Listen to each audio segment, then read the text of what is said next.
allocated in cash and safe investment instruments given the continuing uncertainty and volatility in the market?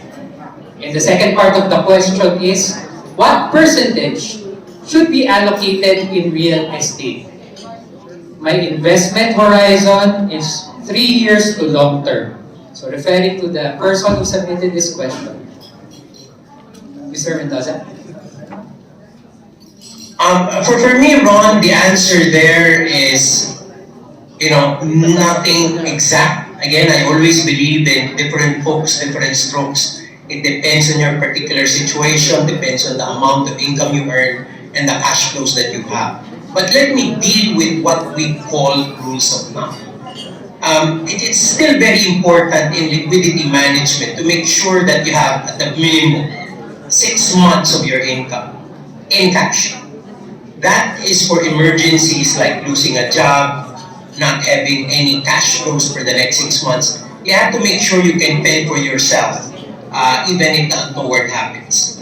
But when we think about allocation for, expenses over within given periods of time, I would probably add a little buffer of about 10 to 20% on that.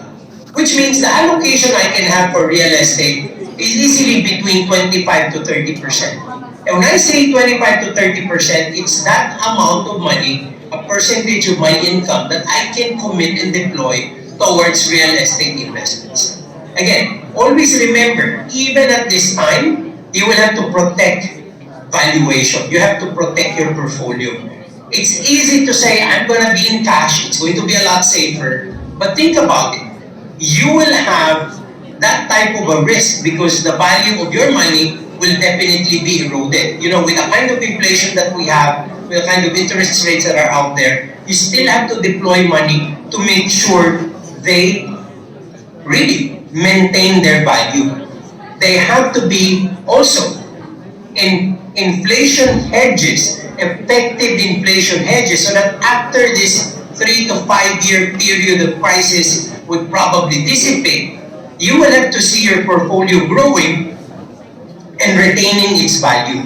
Sometimes cash is the most comfortable asset class and it's done well because we're in the middle of a crisis. But certainly, over time, you will be losing money on it. You will be losing value. So again, it's all a balancing act. But you have to lace your portfolio with inflation hedge instruments like real estate.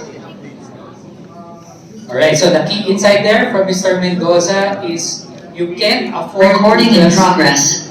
put all of your assets in safe instruments, especially at this time when inflation is elevated, and this is going to be the case in the near future. So one of the instruments that we consider to be a good hedge against inflation, and this has been historically proven, is real estate. And Mr. Mendoza is recommending 25 to 30% of your income